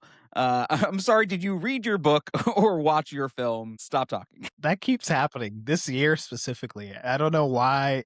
Like these like filmmakers who explicitly make political films saying that. It's been so shocking because maybe they have a different definition of what it means, or I'm giving them benefit of the doubt, and Yeah, it's still not. you're It just doesn't giving work. him a little bit of rope. And I'm just like, I nope, know. nope. Oh man, that was such a disappointing thing to see from this guy. But I think it just fills some people's agendas against that movie. Are we ready for the next question? We are. Let's get into it. B asks, "What's the best movie experience you've ever had, or and the worst? Does it matter if it doesn't matter if it's in theaters, at home, or with friends? So generally, what's the best movie experience you've ever had, and what's the worst?" Yeah, I'll be honest, did not read the part that said the worst. So I was just addressing the best. And like I said earlier, I think the two most important things that make a movie experience is who you were with and the format or the theater that you're in. Obviously, what the movie is also can make or break a situation, but I think a bad movie can be a good movie experience if you're with the right people. My go to answer is when In the Mood for Love played on 4K at the Music Box last summer, in part because I was with my wife and we went and had a very fun date afternoon when it was like in the middle of the afternoon, and then we ate pizza. We were like trying to choose what pizza to have for our pre-wedding day. And so we just went and wrote our letterbox reviews sitting next to each other on a patio in Chicago's beautiful weather. And that kind of helped the experience. It made In the Mood for Love a 5-star film for me, in part of watching this film about longing and love and misconnections with someone who I've made an actual connection with. And the both of us can look at each other and be like, wow, those two are the hottest people in the world. Like, WTF? Like, look at this movie. It's so good. And so that I think is the first thing I think about is watching that movie with Miranda. But then I've also had some movies that I've seen alone. So actually, this one I saw with a friend, but I was thinking about Lawrence of Arabia. Lawrence of Arabia, again, seeing that on 70 millimeter, going from a 4 or 4.5 to seeing this movie that was made for the big screen on the big screen. I wanted to think about one movie that was made by the person I saw it with and one movie that was made by the format that I saw it with. And so seeing Lawrence on the big screen, I loved seeing it with Hal. Shout out Halgorithm. We're gonna have Hey, Halgorithm on the podcast soon. But seeing that film on the big screen, hearing it with the orchestra, I just think that that is one of the best or the best theater experience I've ever had. I'm extremely jealous of the Lawrence of Arabia on the big screen, and especially in 70 millimeter. I mean, that would be a treat. And I also got to see In the Mood for Love in theaters as well when during its re-release. What a picture. Like such a beautiful film. Highly recommend if you've not gotten to see that film in general, but especially if you can watch it on the big screen. For me, I think similar, it's who you watch the movies with. And Hereditary Ooh, was a film I remember watching with my college friends and not in theaters. It was actually a couple months after we had rented it either digitally, DVD, something. And we turned our house pitch black. We made it super dark and we watched Hereditary and we were all on edge. Like we yeah. were all like the entire time, we know what's happening, but we created kind of the atmosphere for the movie to just seep into our bones and make it really eerie. And I remember being like, I can't fall asleep this tonight. Like I don't have nightmares like since I was a child, but that was a movie that I was like, I might have nightmares tonight. Like this is a really scary time. And that's one that I just always remember with those people that I watched it with, but also just as a movie, such a scary film. Did you think about Worst? I did. Yeah. Let's hear I it. thought about Worst. This is actually a good movie, but a bad experience. So the movie is Black Panther Wakanda Forever. The experience is I watch it at Studio Movie Grill, and it's similar to an Alamo Draft House. It's a dine-in kind of theater, and there have actual waiters that come in and they'll take your order as they come. They'll be like, "Hey, do you need anything?" This particular time, this was I think opening day. Also went with friends. It was packed out. A lot of hustle and bustle. The servers were just loud. They were not whispering when they were taking orders. The entire time it would be, would you like to order? I mean, this is in the middle of the movie. Mm. The part that really got me though was they're kind of doing the celebration of Chadwick Boseman. Someone comes in with a tray, has different things, comes down our row. He has just one thing of ketchup. He asks out loud, "Who has the ketchup? Does someone have the ketchup?" Asks it like three God. times, not using like a whisper Yeah, going yeah, down. yeah. It was like, and I'm literally like, people are crying because of Chadwick Boseman.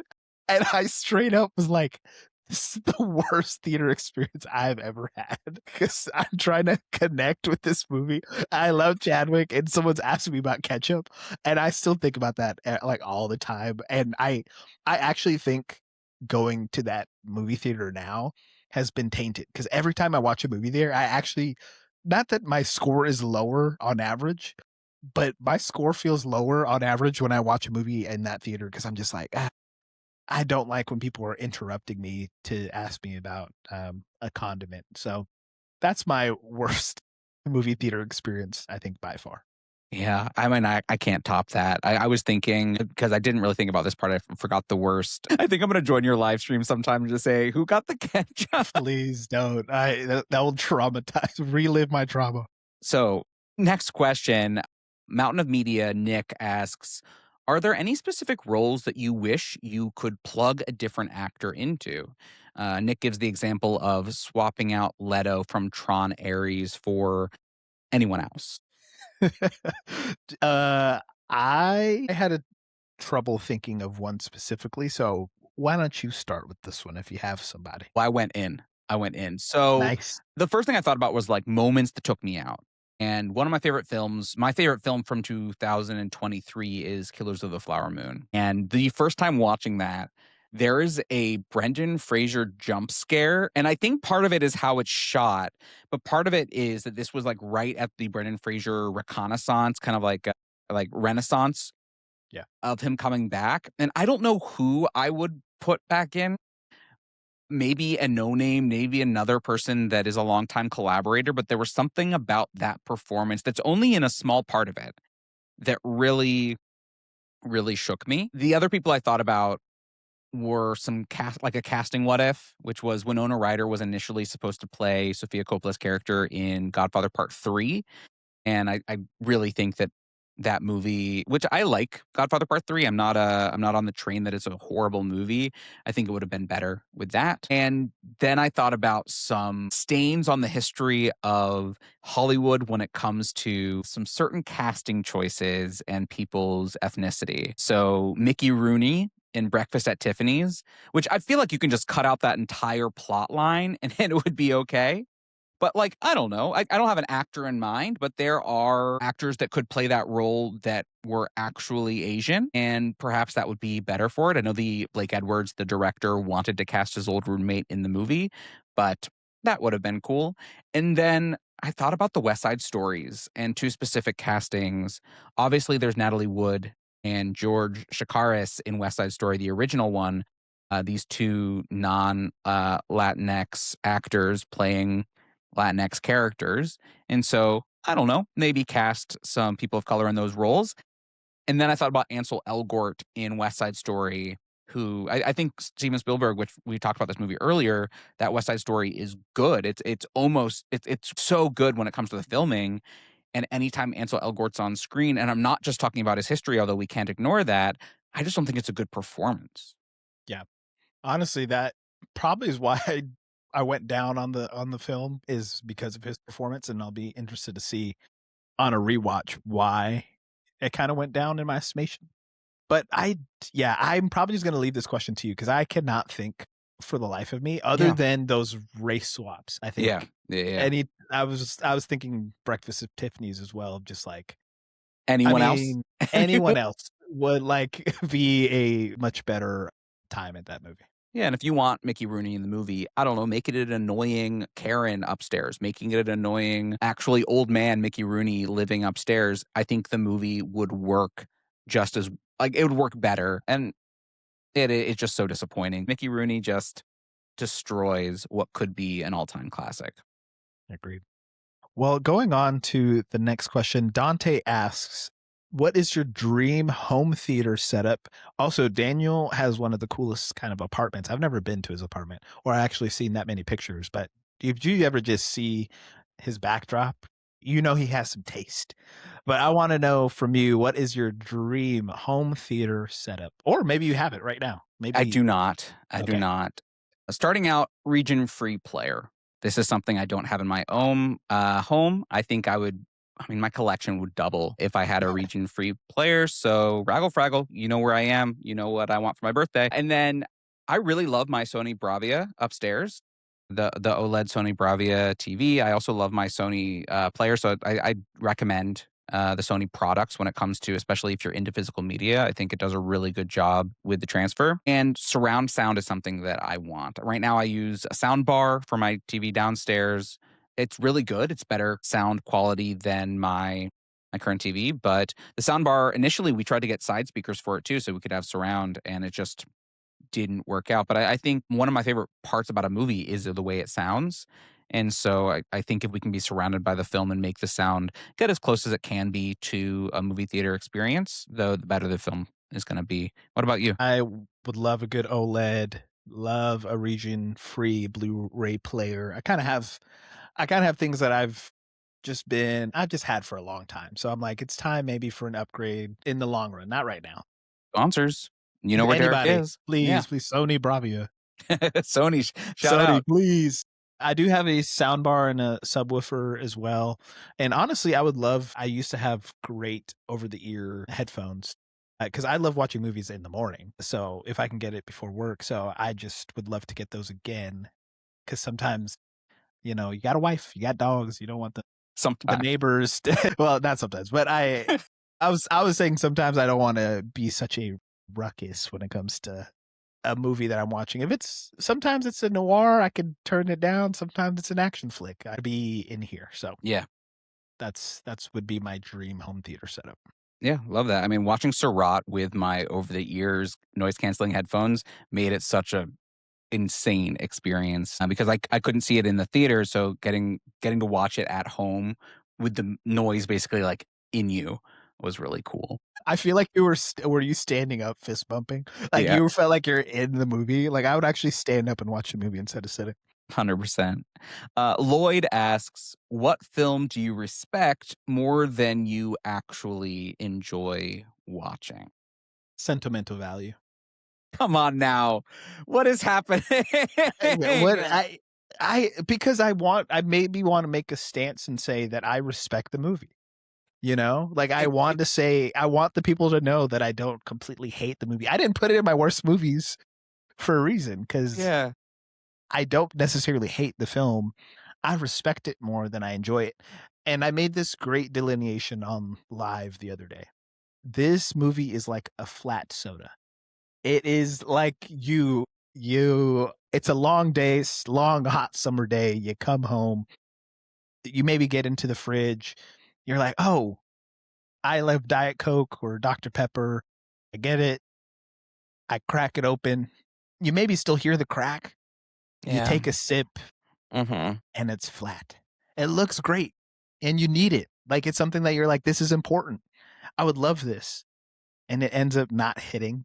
That is how I feel about Sentimental Value. It's a movie I respect more and I love what it's packaged like. But ultimately, it just leaves me a little bit flat. Yeah. I'm really glad to hear from you, and it's really great talking to you about movies, and I don't feel dead inside at all. Um, That's no, how I feel about the movie. I went a different direction than, choosing a film that I know is one of your favorites. What if I said, Treasure Planet is just, Look, I'd be okay. I would ask why. okay, yeah. The drama has taught me to ask questions. And that's look at that, tying it all together. I went more with a genre, which is the exploitation genre is a genre that I respect a lot more than I walk away enjoying. Prime example of this is two films that I've gotten to see in theaters. I got to see a midnight screening of Pink Flamingo a few years ago by John Waters, is a film that I really respect. I think it's so ballsy and also leaves me feeling certain ways. And it's like it's a film that's hard for me to rank. And then yesterday, I actually saw Female Prisoner Scorpion Jailhouse 41, which in watching it had no idea it was part of a series, had no idea it was the second one of a series, but it's very uncomfortable. It's an exploitation film that it's was hard to think about a ranking for. It's a film that I really respect. I think what I specifically respect a lot is the stars, the amount that she changed the script. She was like, I don't think this character should speak. And so then they made this character in a whole series just not speak. She sings the song, like the theme of the movie. She designed the costumes. Really respect her kind of input as the same star as Lady Snowblood. But movies like that, I really, really respect, and I don't know if I can say I super enjoy the watching experience. That's actually a movie that I've had on my watch list for so long because it's a Arrow movie. I think Arrow has the entire set of the female Scorpion prison movies. But yeah, that I get that. I'm the same way. But also sometimes when I watch an exploitation film and people talk about the movie like the drama, and it's like this is one of the hardest movies I've ever seen. I'm like, there's not saying you have to rank the craziness that you can watch in a movie. I think you don't have to ingest and intake everything and partake in that. But sometimes I'm like, there's a whole genre that goes even further. There are things made to make us feel uncomfortable. Movies like Jailhouse 41 and stuff like that just leave me, especially with what it depicts. There's sexual assault in the film. That there's a lot that was I would understand if people don't like this film. I liked it, but I definitely respect it more than I can say I really enjoyed that watching Yeah. experience. Very similar to sentimental value. Yeah. The next question is Jetstream asks if someone wanted to do a career change into film and content creation, what advice would you give them?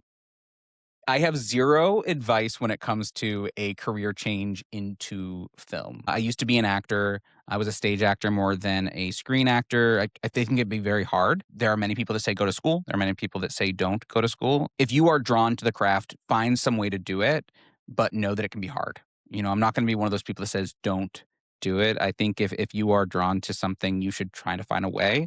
But when it comes to content creation, just post the video. I think Derrick and I have both made videos about this to a similar extent of if you want to start talking about something, talk about it with passion and people will come.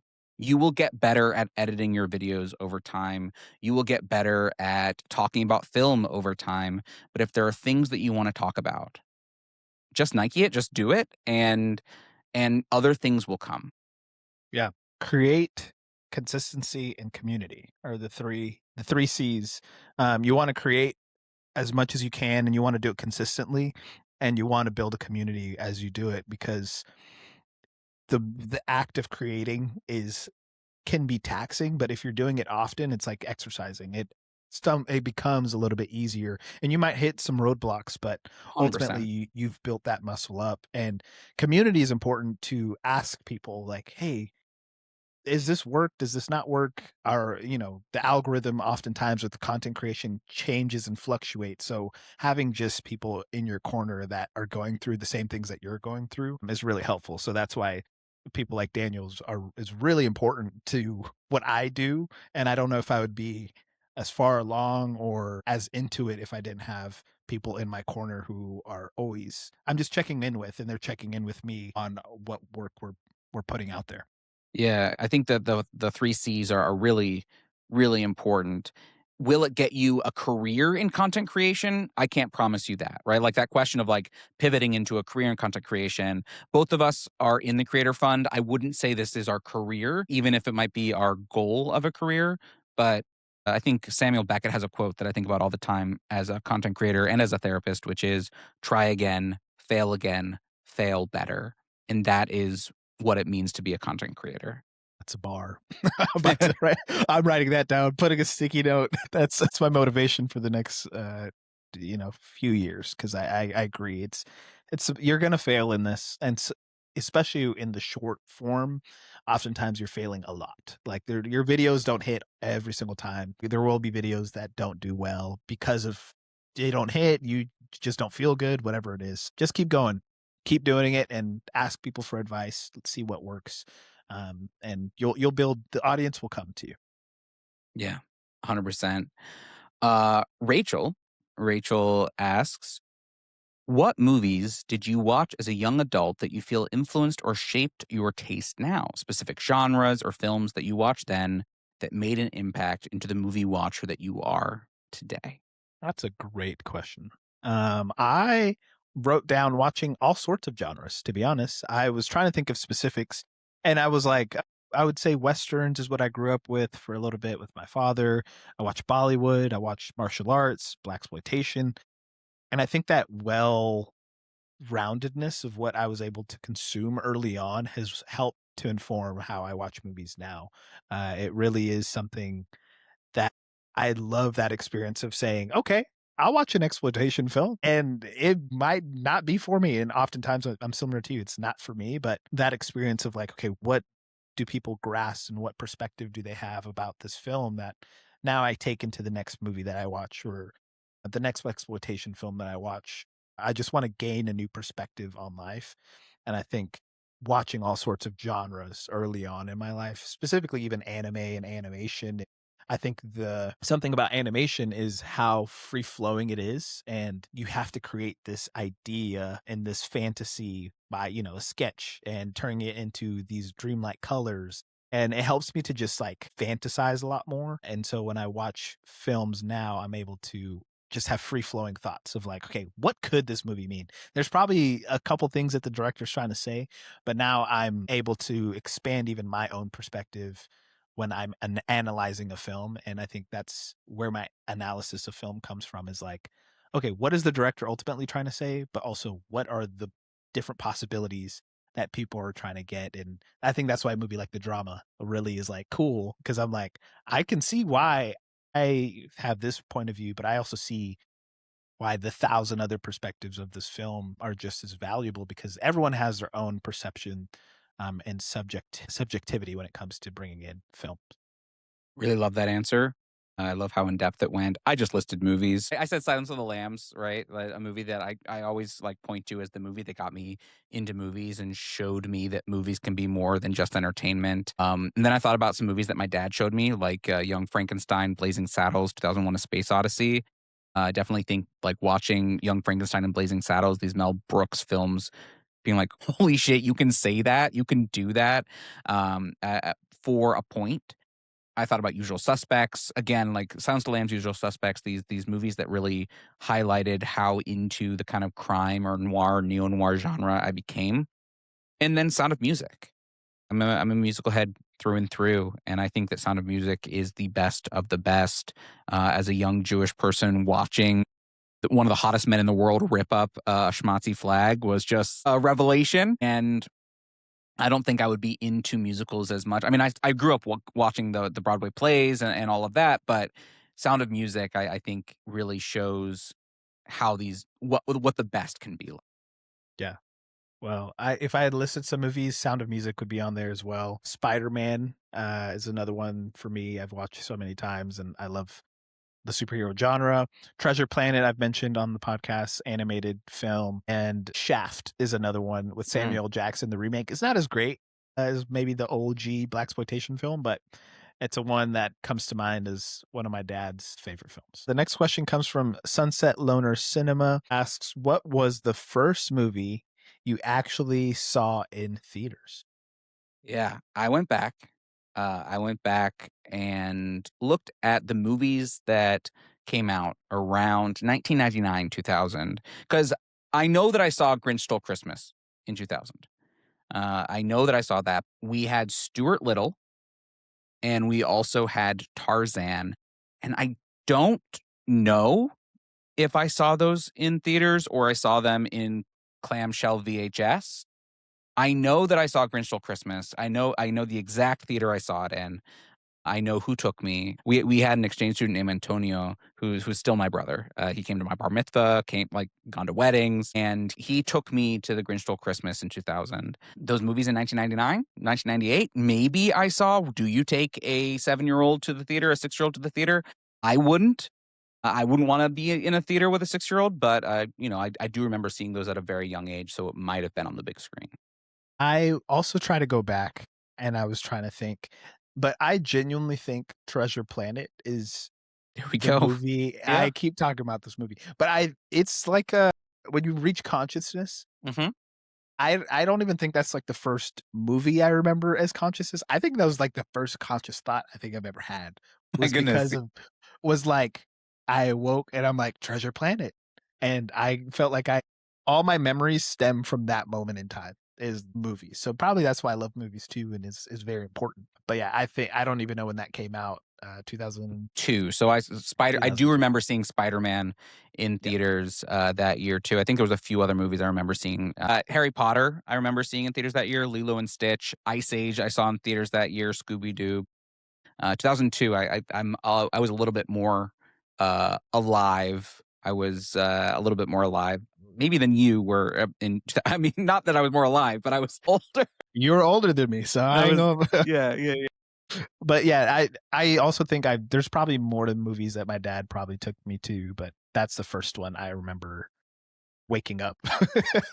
I was asleep before then. Who knows? Now, the next question, Suplex asks, what zodiac sign produced the best actors? And Suplex did say, hey, if there's too much research involved, you can skip this question.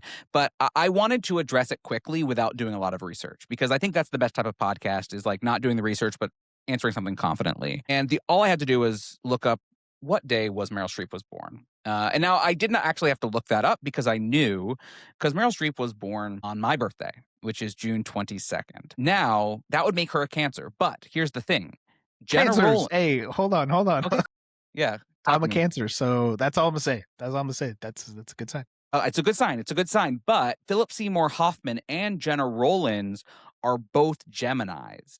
And June 22nd is on the cusp of Gemini. And so I might have to say that it's not a Cancer that's the best actor. It's not a Gemini that's the best actor, but anyone that's on the cusp, like a Cancer Gemini cusp, maybe and maybe I'm pushing an agenda for my former actor self, but maybe those Cancer Gemini cusps are the best zodiac sign actors of all time. Do you have an answer to this question? All I know is Denzel Washington's a Capricorn. Okay. You did the So same thing. I just Googled one person. I was like, let me look it up because but I would say since I think that cusp of that Gemini Cancer is great research. I think you it's well informed. I think we should take that as Bible. Yeah. That's the one. We have two more. One's a hot take, and one is a question that I did not send you yet. For that kind of hot take at the bottom, what is the hot take there? Matt says Shutter Island is the best Scorsese film. Yeah, he And said that's of in the 8 quotes. films that he's seen, he said Shutter Island is the best. What do you have to say to that?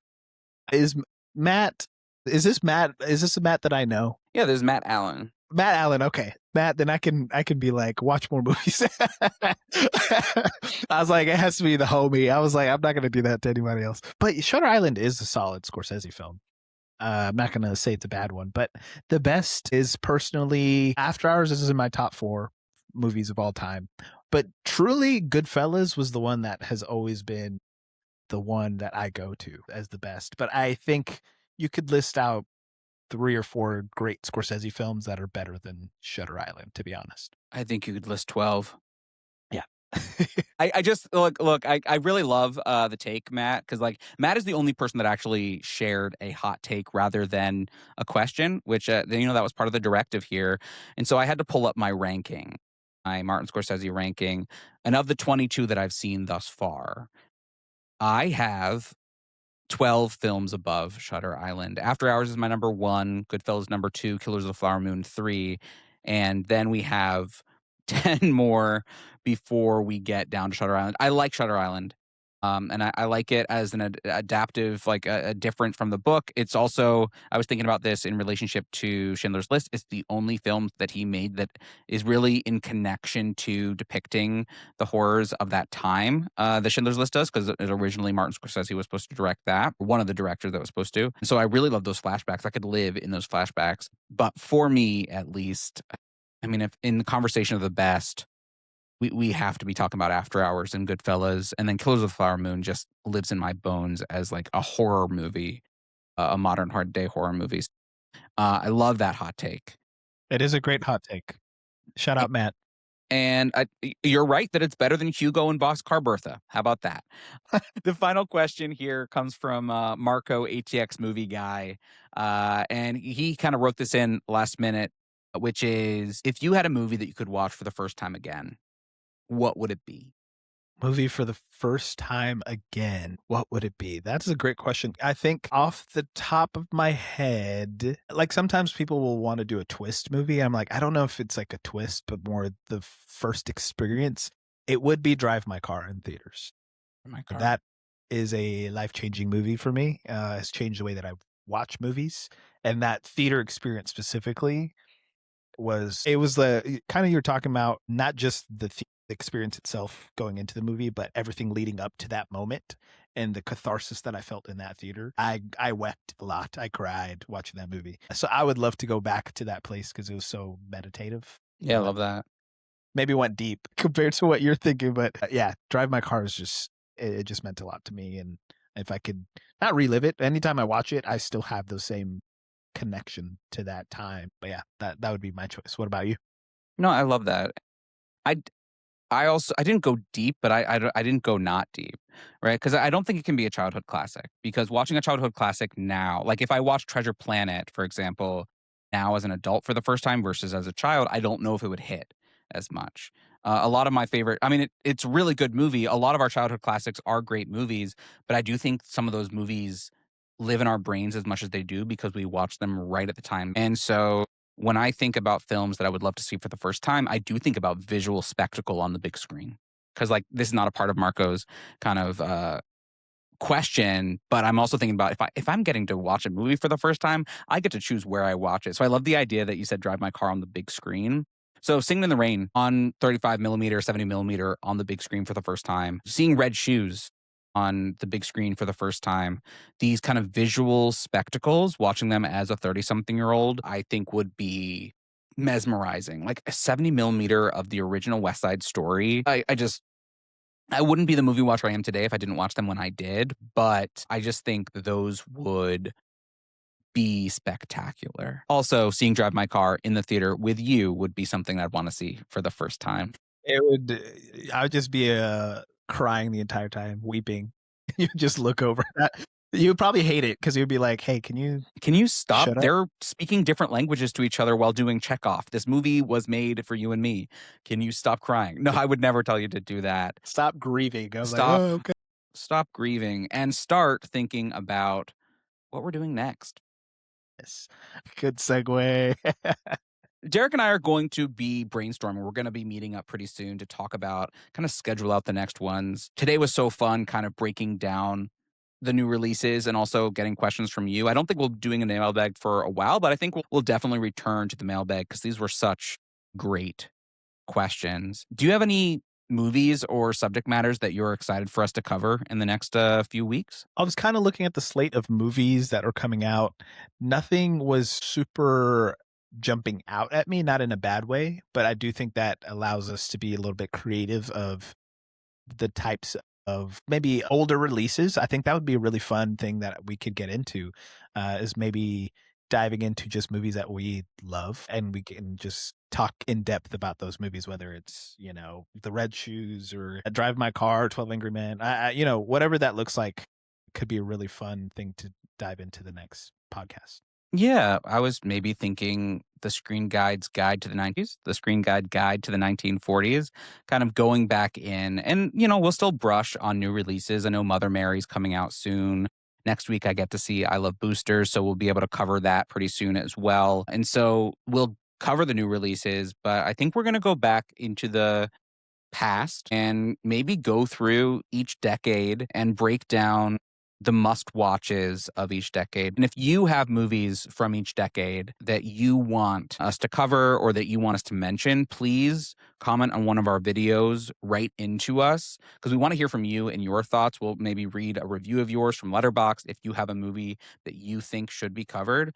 And we might do this about genres down the line as well. But I think the decades, especially with that question that we got from Ben Franklin of like each decade, that's going to be kind of the next phase of the pod for now is going through history and being the kind of the guides through each little corner of our favorite decades.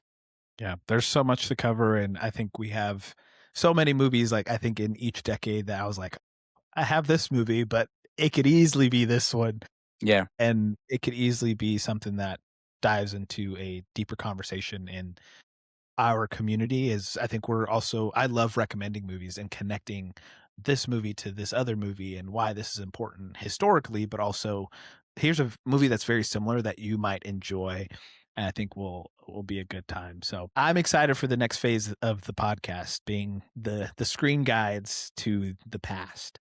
Screen Guides to the Past. Where can people find you, Derek, in the meantime before we record our next pod? Yeah, you can find me on TikTok and Instagram at SimiViews, SIMI dot views. Also on YouTube. I keep saying it every week. I'm gonna get better at the YouTube thing, but also on Letterboxd. One of my actually the drama review is my most liked review on Letterboxd. I think at 160 likes. So shout out to Okay. everybody who's liking that review. I didn't know it was popping off like that, but if you want to hear my thoughts on movies, Daniel does a good job as well of writing down in-depth thoughts on each of his movies, and I do the same thing as well. But where can they find you, Daniel? Yeah, you can always find me at Daniel Film Therapy on Letterboxd, on TikTok, on Instagram, sometimes on YouTube Shorts, but not often. And you can find us at the Screen Guide podcast. You can either find us at the Screen Guide Pod on Instagram, on YouTube. We post episodes of this podcast on all platforms. So this is going to be on Spotify, on YouTube. We're not on, some other like the side ones yet. So I shouldn't say all, but we're on YouTube, we're on Spotify, we're on Apple, and I really do hope you check out future episodes and check out what we're watching. We're always kind of tracking down everything. And again, Derek just has some lovely recommendations. Most recent video covered kind of hidden gems that people maybe have been gatekeeping. That's always well worth checking out. You've been listening to the Screen Guide Podcast. We've been your guides. And we filled the blank this week with the drama and your questions. Forget to put it in your ears.